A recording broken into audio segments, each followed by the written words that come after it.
Well, the question of the underwater tunnel is how do you get in there and how do you get out? The tunnel itself is an easy, simple exercise.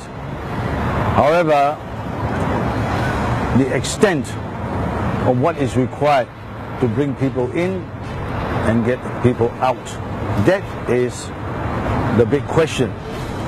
Now, if you are going in from Gurney Drive, this is Gurney Drive. One road along the shoreline, extending out to as far as where my hands are.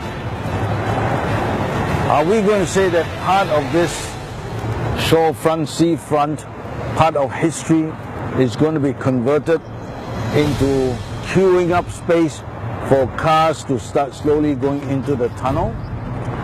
And where is the tunnel? Which is the alignment of the tunnel? These are questions that we do not know. Then we have also heard the Chief Minister say that the tunnel will be from Pankor Road. Now we all know Pankor Road is a very narrow street full of buildings.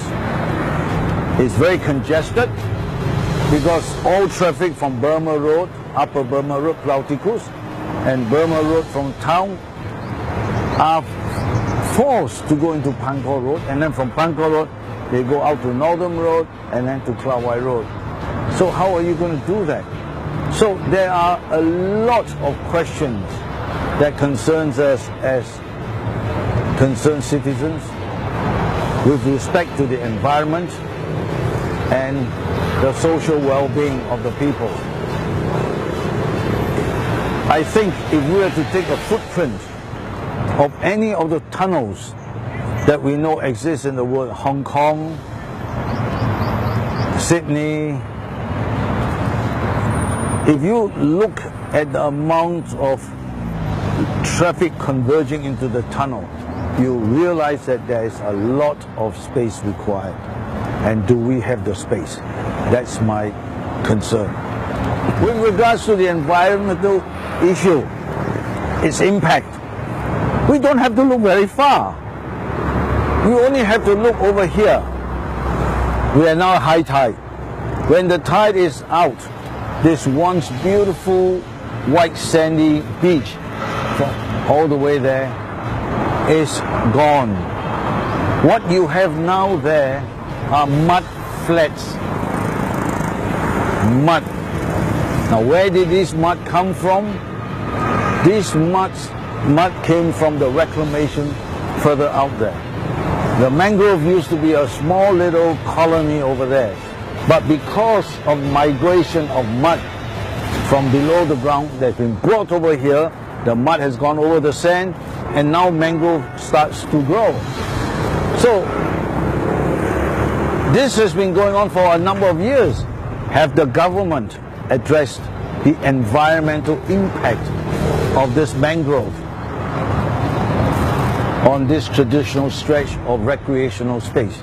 Now that's if they can't address this simple mud issue, how are you going to address the larger problem of the tunnel exiting and ingressing? See, this project is still in its very early stages.